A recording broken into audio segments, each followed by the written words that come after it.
Greetings, everyone. Welcome to Before I Do, the show that tells you everything that you should do before saying I do. My name is Walter Jennings. My name is Charmaine Jennings. And we are Couples Academy practitioners, and we are so excited to be with you all here this evening. Tonight's topic is one that some of you all have been talking about and wondering about, and actually somebody alluded to it the last show that we did, and it uses an old African-American church colloquialism. Say that again. Yes, an old African-American church colloquialism called shacking. Shackin.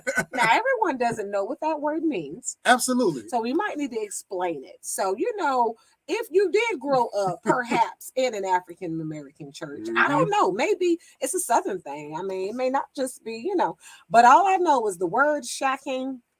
I heard it quite a bit growing up. And it means two. Shacking means two people that are romantically involved in a relationship. I'm going to say it the way the elders say, that's living together and they ain't married. So it's people that's living together and they ain't married. They just shacking. And it's just usually followed up by, a sound of judgment like, And not that we're here to judge, because we're not. Not at all. However, what we are seeing is that throughout the past 20 or so years, more and more relationships and individuals are choosing to live together prior to getting married or in lieu of getting married. So we want to talk a little bit about why, what are some of the challenges that come along with that, and what are some of the reasons that couples are living together and choosing to live together rather than getting married or before getting married. All right. And so we're going to just open right on up. So again, and just so you know that title, I'm going to shout out to my co-host who came up with the topic of, Shackin' Happenin. I mean, giving honor to God, who's the head of my life. But again, both of us actually did grow up in church. And so it was something that we heard a lot about. Shack. You don't shack. Yeah. And so now, again, seeing that becoming a lot more prevalent, is it something that is a benefit or a challenge to marriage? Is it a deterrent? Right. So we want to get into it and talk about it. However, we want to get into our Speak Now first question of the evening. So we have a question that we want you to speak now or forever hold your peace. That's and right. So go ahead, wherever you are, if you're on Facebook, find the chat, the comment area. If you're on YouTube, we want you to weigh in. Speak now, forever hold your peace. And this is our question for you. What is your cohabitation catastrophe story? I mean, tell us. Come on, we want to get all in your business. And you know what? For those of you who don't want to tell us your business, hypothetically, your friend. Okay, tell us your friend business. You knew somebody who you heard about. So yes, what is your cohabitation catastrophe story? What are some of those things that you're like, oh no, beware. Do not go into a cohabitation situation and open yourself up to this. What is that thing? Go ahead and put it in the comment section. We're definitely interested, and we have some stories ourselves. Absolutely. We've got some that we're going to share with you all. And so you all, as you ponder on that, we're going to take a quick commercial break. So think about our Speak Now question, and we'll be back in about 2 seconds. Comment.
All right, everybody, welcome back to Before I Do, where our topic for the night is Shacking Happening, a conversation on cohabitation. So once again, our Speak Now question of the night, question number 1, what is your cohabitation catastrophe story? Do you have one that you would like to share with us to get us started? Well, to clarify, because we define what shacking is, but cohabitation typically is where you have a couple who is not married and they're living together. So that is the definition of it. But even if you've never cohabitated, but you have had a roommate, what is that catastrophe story? And I can definitely speak to, some roommate situations. All right. And if you was my roommate, I'm not talking about you. Okay. But there's just some things that you realize when you live with someone that, man, that your culture is different, your practices are different. And I'm just gonna put it out there. Like, even in our marriage, shortly after we got married, I didn't realize I was the cold person and he was the hot person. So the thermostat, like, our marriage, we struggled because literally he's the hot person, I'm the cold person. I don't know how many people I can get to be a witness to that, but yeah, the struggle was real. I'm always freezing cold and he's always like hot. Meanwhile, I do want to clarify too that not only is she full-blooded Jamaican, she was also reared in Florida. So this whole idea of needing to run a heater year-round and keep the thermostat on 78 is nothing but a tool and trick of the enemy in my mind. Don't judge me. But anyway, that could be a catastrophe. Literally, if you guys are not on one accord with that thermostat, like, that could make a relationship go wrong. But other catastrophe situations, the bathroom. Yes. I mean, that is a very sensitive space, right? And everybody is very different about their bathroom. And so, just how much toilet paper you use, what the fragrance in the restroom smells like, toilet seat up, toilet seat down. And then that doesn't even include some of the big catastrophe situations that occur where, I mean, if you watch the judge shows, half of the court cases on the TV judge shows are about a boyfriend or girlfriend suing each other. So do we need to say any more about that? I think we do. Because getting a good night's sleep is important for all of us. And so, there are some of us who we like to have the lights off. We like for it to be quiet, and we like for it to be cold. And there are some of us that we need music, we need the lights on, we need the TV on to go to sleep, which I'm not understanding. You need to be why nurtured. You need to be wooed into and the challenge for those of us who need it quiet, dark, and cold is that inevitably when you leave the TV on, I don't care if you watching My Little Pony, if you watching a Disney movie, at 3 o'clock in the morning, somebody gonna start shooting. I don't know what the problem is, but at 3 o'clock in the morning, some violence is going to break out to wake you up out of your sleep. So listen, again, when it comes to cohabitation, there are a lot of things and issues to navigate. So it's important, again, to be very mindful of who you cohabitate with. And so even as we get into it tonight, we want to hear your cohabitation stories. So if you got some stories you want to share with us, please let us know. Absolutely. So, but again, cohabitation is when there's a relationship and the both of you are not married. And so again, there's a large percentage of couples now who are choosing to just cohabitate, not necessarily with a concrete interest of being married. And so we definitely want to talk about that. Why is the nature of American culture changing? And so last week we talked about some benefits, right, and barriers to getting married. Why are people not wanting to get married? And so this kind of is a spinoff of that. People are just choosing to live together. They're thinking marriage is just a piece of paper. And we dispelled that last week. We know it's a covenant. It is a promise. It is a spiritual promise that you are committed to that person's well-being. So there are a number of different reasons that people are cohabitating as of right now. And so one of the questions that we want to pose to you all is, do you think cohabitation is a help or a hindrance? Obviously, there are a lot of benefits financially where couples are now choosing to live together in order to help balance some of the bills. And also they're using it as a mechanism and a way to get to know each other, which when you think about it can be a dangerous thing. Statistics show that even prior to the 2000s, couples would wait at least 4 to 6 to 8 months before choosing to cohabitate together. But now there are couples who have only known each other for 2 to 4 months that are now choosing to live with one another. Okay, so I just met somebody. I just met this guy 2 months ago, and now we're moving in together. Right. And that's all I needed to know to move in with him. Well, I mean, Okay, each his own. So hey, I mean, for personally, yeah. Did you ever want to give somebody that kind of access to you? Not that early. I think that again, for me, it's a safety issue, but it also is a matter of transparency and vulnerability and allowing someone into your space. Even when you think about for those of you that may have had roommates, or even if for those of you who grew up with siblings, and you got to a certain place in your adolescent and in your childhood where your parents saw the need for you to have your own room. Right. Why is that? Because there are certain privacies and things that you need because you're growing and you're learning, and you don't want to walk those things out in front of everyone. And so those things continue on into adulthood. And so it's important for us to really scrutinize who we allow into that intimate space. Well, I'm just going to put it out there. Personally, I did not want to give anyone that kind of access to me. And even this one right here, like, no, you're not going to. I need you to be thirsty. Like, I need you to miss me. I need you to miss me, want to see me. So moving in with me, like, no, you got full access to me, like 24/7. You know when the wig on the wig stand, like you seeing a lot. Yes, I am. Too soon. I mean, especially once again, when it's the middle of the night and the wig is on the actual mannequin head, and you done shot the mannequin head a 2-piece because you have sleep and you don't really know what's going on. And I know that there's some people out there that know exactly what I'm talking about, that got some dented half face, half head mannequins because they had to defend themselves. Anyway, shout out to Michelle who says no, she's gonna need a last name first. That's right. That's right. I'm gonna need you to sign a contract and for you to be fully invested before having access to all of these benefits over here. Absolutely. But the bottom line is that cohabitation is happening. So let's get into some of the reasons why people choose to cohabitate. And so the why, right? Whether it's married, whether couples are married or partners or individuals who are in a relationship and they're not married, this is just a piece of data that the why behind what they're doing is love and companionship. And so this is a common trend. And so couples who are married get married because they want love and they want companionship. But guess what?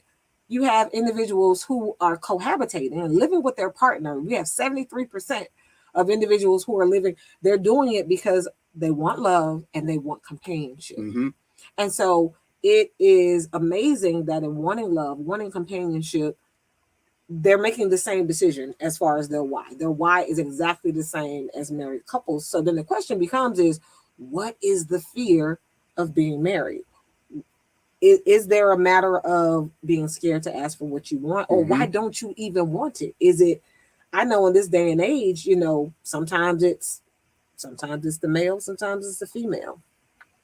Well, even too, it's the hesitancy to make a formal commitment, to want to not know if you want to commit to someone, and also to using it as a process of getting to know someone, as far as even with living. Well, I want to test it out first to see if this is even someone that I would even want to live with.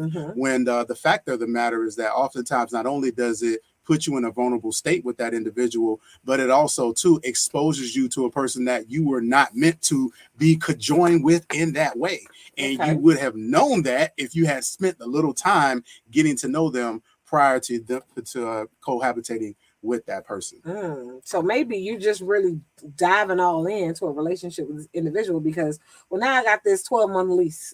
So I don't know if I'm going to break up with him. I might have to work this thing out because we still have a 12-month lease, right, that we have to ride out, right? And we still have it now. We're starting to join bills and share a lot of other things. So how often are individuals staying in relationships just because they have these attachments? Absolutely. And some of the other benefits that have been expressed as it relates to cohabitating and also married, 71% of individuals who are living with their partner say that they are living with them. One of the benefits is to be faithful to them, to kind of keep them in eyesight. So it's like, I love them. I want to keep them close. So we don't need to be in two separate spaces. Also, too, 58% is being able to act in their best interest. So again, some of those bills and financial challenges, being able to split those things together, always telling them the truth, which goes back to being faithful with them, and also once again being able to handle money responsibly. That financial piece is so large and it's so big, and so individuals being able to get a full grasp of, can I trust you with finances, and utilizing living together as a way to use that as a process of measuring if that is even trustworthy. So, well, as marriage coaches, I mean, this is the process of, that's what the dating process is for. Sure. Right? There are ways to be able to gauge how your partner handles money, what the relationship with money is like, through the marriage counseling process that we facilitate. You really get to understand through different assessments and things that we do, how your partner, you learn yourself, and you also learn your partner's culture as well, as you before you get ready to walk down the aisle and tie the knot. But it can be very powerful to take your time and do it right. Dating is a powerful thing when done right. And I just wanted to highlight Lady Di's comment. She says, plain wife without papers. And many people would argue that, well, if our relationship is real, why do we need papers? Well, it's part of that formalized commitment. It is a part of that covenant that we talked about the last time as one of the benefits of marriage, and also being protected by law as well. I saw a meme about that, and I want to definitely weigh in on that. Is ladies, it said, ladies, if we want the ring, it says stop giving the men you date husband benefits. Like, are you gonna get the ring if you giving everybody you date husband benefits, right? Like, no, you don't get the husband benefits without the papers. So I'm with you, lady Di. Absolutely, get those papers. And let me tell you, those papers don't cost that much. That's in right. Every state. Do you know a marriage license costs between $80 $80 and $100? That's right. Like, literally. And our homegirl Michelle says it's a higher level of commitment when you talk about marriage. And obviously cohabitation comes with a lot of risk, but some benefits, and those benefits again are being able to split costs. But also too, we do need to recognize that cohabitation does involve individuals who may have come from backgrounds where they've seen marriages not work out. Where individuals that have supposedly done it the right way, trying not to shack, getting married, and even some of those people didn't need to be together. So this is not a matter of just signing papers and making a commitment just because you want to go through the motions, but it is about making a good decision based on the right and proper information. So we want to pose another question to you all. Yes. So this is speak now or forever hold your peace. Question number 2, do you want a sex story, a love story, or a life story? Say it again. Yeah, let me bring my voice down. A sex story, a love story, or a life story. Bring the bell after that. So it's important to be intentional when you are dating, even if you're engaged. What is your why? And so it is important to be intentional. First of all, don't just date for the sake of, well, I'm going to see what this person, I'm going to see what she's about. I'm going to see what he's about. I'm going to see what he has, what he's willing to give, and vice versa. Again, you want to make sure you're intentional. So in marriage counseling, we ask, or premarital counseling, or even when we're working with clients who are just working to better themselves, we ask, what do you want? And we definitely try to uncover, are you afraid to ask and align your desires with your actions? Because some people, they will say, oh, I want this kind of person in my life, and I want to attract this type of person in my life, but your actions have to align with the very thing that you're asking for. And so if you want a sex story, that's just a transaction, right? It's not hard to advertise like, I just want to get some. Hello, you have people lined up around the corner. But if you want a love story, that requires some more work, some more effort for somebody to genuinely fall in love with you and for you to be open and available to fall in love with them. And then a life story.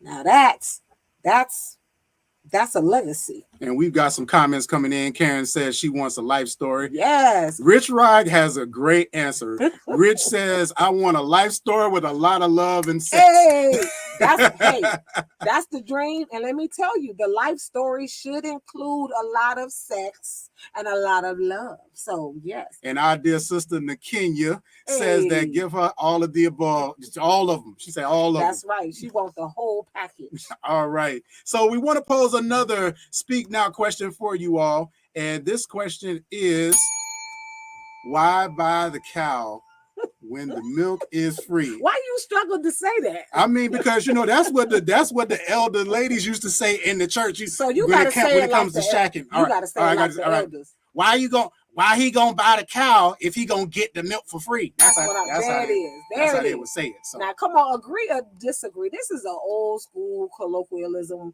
We heard this. Why would somebody buy the cow if they can get the milk for free? Now, usually women are told this, young women, right? It's like, slow down, girl. Who gonna buy the cow if they can get the milk for free? And so that is a colloquialism. But do you agree with this?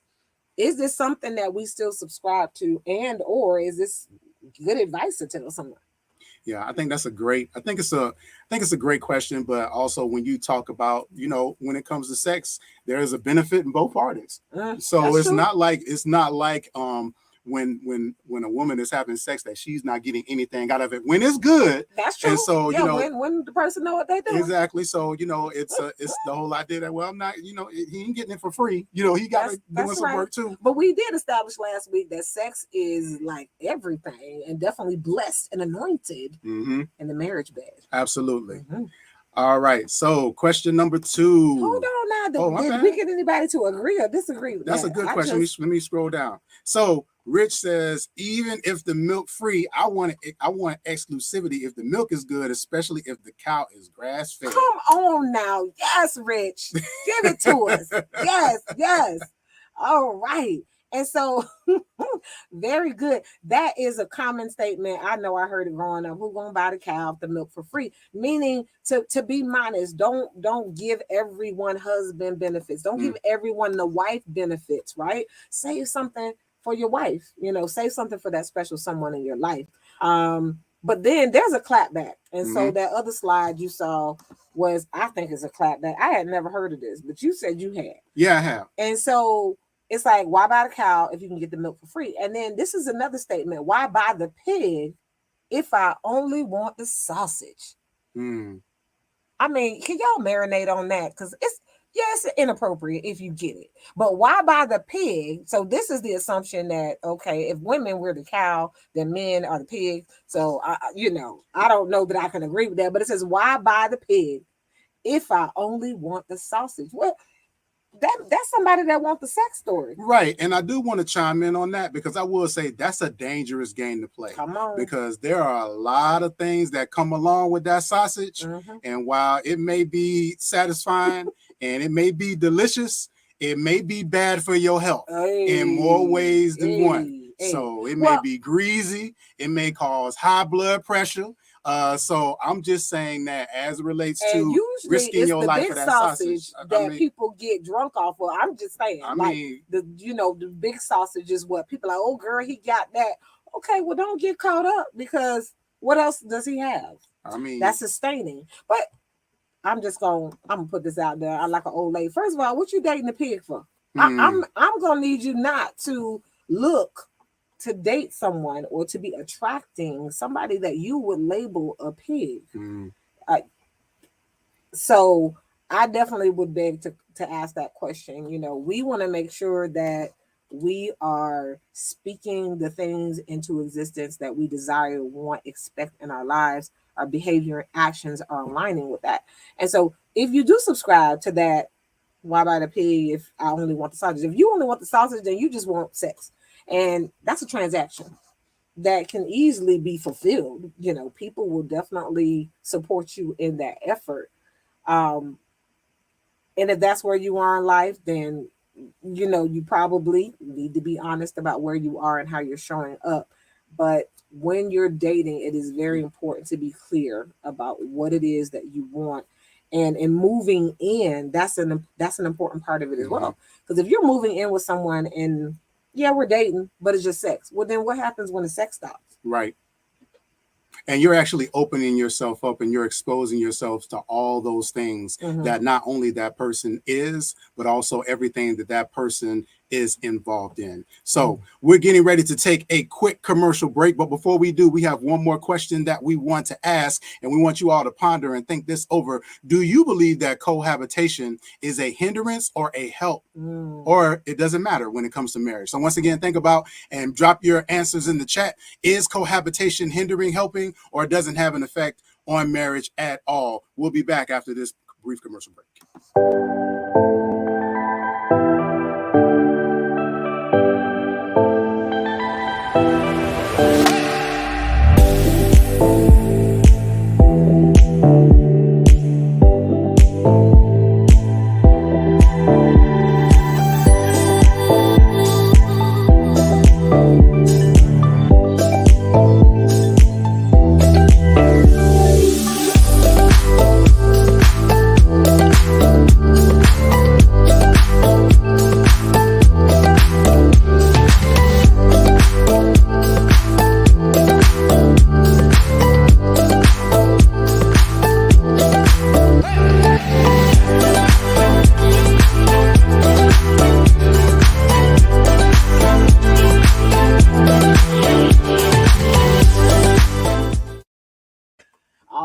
So now take out your pen and paper. All right. First of all, my name is Charlene Jennings. My name is Walter Jennings. This is before I do. Our topic for tonight is Shackin, Happening, a conversation on cohabitation. And so now you said take out your pen. The teacher in you would have yes, take out your pen and paper because we have 10 tips that we want you to be able to walk away with when it comes to the process. First of all, we really want you to speak life. What is it that you want? So cohabitation doesn't have to happen to proceed the getting the ring, being engaged, and being married. You don't need a test drive, okay? And you don't need to allow somebody to test drive in order for them to be sure about if they are invested in the life story.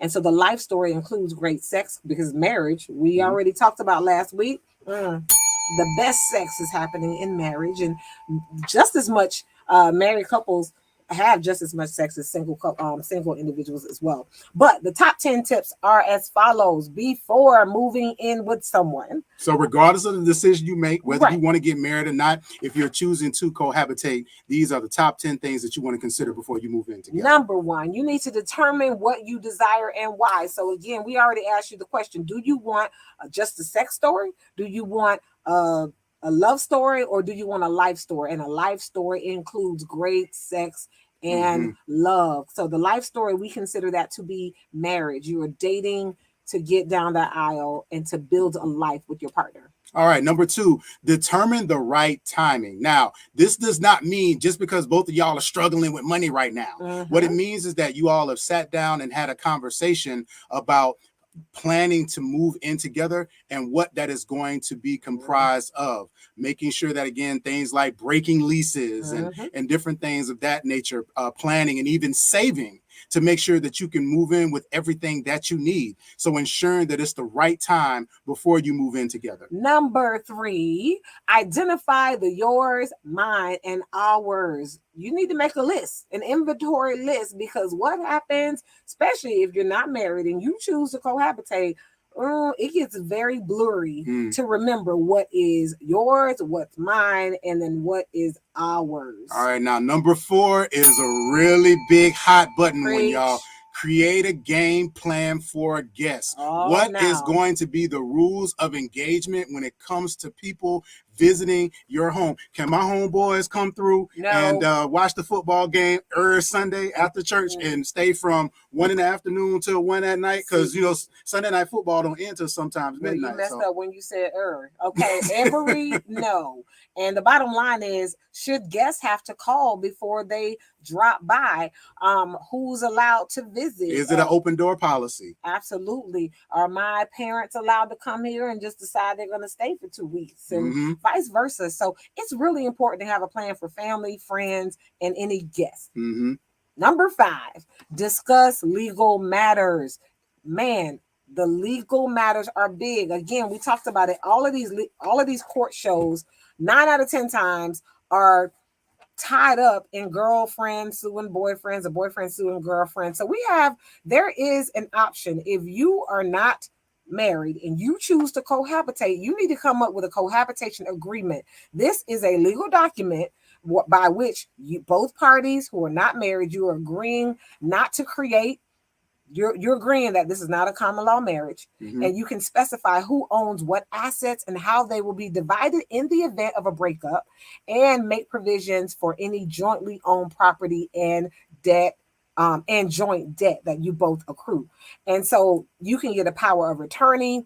There's included in this is also a HIPAA release and a designation of burial agent. I mean, it is pretty thorough to be able to get this document. So sometimes people don't think about that. What happens if the person you're cohabitating with passes away?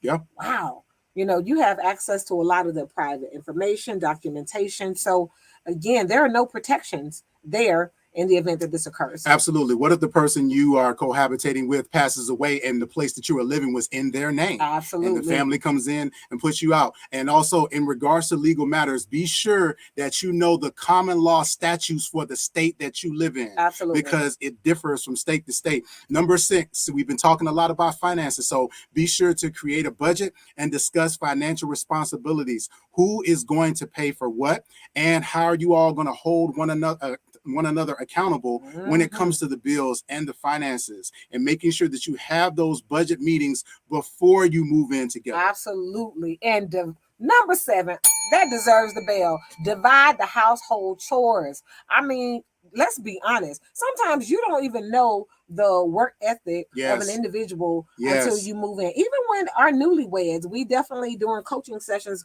we have to have them talk about domestic duties. Who is expected to do the dishes? Who's expected to clean the bathroom, to take out the trash, right?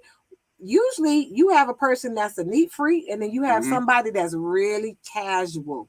Public service announcement. Some people want to cohabitate because they want somebody to take care of them. I'm just going to put that out there. Some people cohabitate because they're looking for somebody to fall in and fulfill gender roles. So again, having these conversations before you decide to move in together are so important. Number 8, when you do decide to move in, donate whatever it is that you do not need. There are some people, I ain't gonna call no names, that because they can't choose between the things that they want to get rid of, they just keep everything. Clutter. Exactly. So now you're either dealing with a clutter situation, or you're having to pay for storage. It's important to remember that you clearing the old things makes room for new things. Absolutely. So never be afraid to part with those old things, because you're actually making room for the new. Number 9, set expectations for decorations. Like, who's going to decorate this, your place or your spot? You guys have to have some common expectation and agreements about that. And then what are your public spaces in your living environment going to look, feel, and sounds like? Is there going to be a TV in the living room? And do you get to sit in there all day playing video games? What do the closet spaces look like? So again, what are those agreements about these areas? Yeah, agreements. And listen, for those of you that believe in fighting for your voice when it comes to decorations and the way the aesthetics of your home is, fight for your right to have your voice heard. I just want to put that out there. And last but not least, I'm speaking for me and others. Okay. Number 10. Yes. Come to a consensus on the thermostat before you move in, please. With everything that is inside of me, talk and think about who is the hot one in the relationship. Who is the one that needs the thermostat to be at 78, and who is going to be the one that needs it at 70 and below? And what are going to be some of the adjustments that can be made to make sure that you all are both comfortable? All right. So getting some comments that are rolling in. I got you. All right. Getting some of the comments that are rolling in. We see that Nakenya says, I don't like company. Yeah, so don't be inviting all your friends. If you are dating, and something we love, we have to do in premarital counseling is, or if you just want coaching, individual coaching, so you're ready when that dream person comes along. It's important to know: are you an introvert? Are you an extrovert? And so, are you married to someone who, yeah, I love people, but sometimes they drain me, and so my home environment needs to be quiet. It's my sanctuary. It's the space that I use to recharge and to get my energy back. But if you're married to an extrovert who loves filling the space with people and laughter, that can be a challenge if your partner is not on board with that. We do have one question that we want to address really quick. This person says, what does the Bible say, if anything, about this topic? Talking specifically about cohabitation. So the Bible does not say that cohabitation is a sin. However, the things that are associated with cohabitation, such as fornication and having sex outside of marriage, are things that would make cohabitation a sin, not the act of living with someone themselves. Because again, you can have a roommate, and that roommate could be a person of the opposite sex or a person of the same sex. So that does not necessarily make it a sin, but it is the intimate things. It is those things that are that the Bible deems as being sex related, which are fornication, sex outside of marriage. That makes it a sin. So that's what the Bible says specifically about cohabitation or shacking. Did somebody put that the thermostat needs to stay at 70 and below? Of course, that's somebody that's been anointed, blessed, and heard from God. Absolutely, they did. I'm gonna have my space heater. I'm just saying. We're gonna rebuke that. I'm cold. Hey, y'all, this has been an amazing topic. We're gonna take one more quick break, and we'll be back with our closing words. And thank y'all so much again for tuning in to Before I Do. Welcome to the Couples Academy app. The Couples Academy app is your go-to hub for how to do marriage right. Get started with our app today by perusing our amazing features that conveniently allow you to connect. This app is packed with powerful content and resources to help you grow and stay connected. With this app, you can watch our messages, find marriage resources, watch, listen, and read the real-life stories of restored couples, sign up for events, read articles and blog posts, stay up to date with push notifications, share your favorite messages via Instagram, Facebook, Twitter, or email, and download messages for offline listening. For more information about the Couples Academy app, go to couplesacademy.org. All right, everybody. Thank y'all so much for joining us for Before I Do tonight. Be sure to join us next week when the topic will be the secret list. Y'all know what we're talking about. Yeah, the secret list. The one that you don't know that you have until you start dating somebody and you start really analyzing if they fall in line with your list. Or the list that's in your head that you admit that I don't have no list. I don't know what you're talking about. All of us have a list. Yes. And so we're going to talk about next week what's on your list and what's the best way to go about utilizing it so that it doesn't hinder you from getting the mate in the relationship that you want. All right. And we're waiting to get to meet you and to know you. So definitely book us for your premarital session. Or if, again, you're just everybody's in a relationship. So you are in a relationship with yourself. If not, if anyone else. So we want you to enhance and to know and to be solid and confident in who you are. So yes, like, subscribe, Couples Academy, and also book us for your session. Visit us at couplesacademy.org. Thank y'all for tuning in to Before I Do. We'll see y'all next week. Good night, everybody.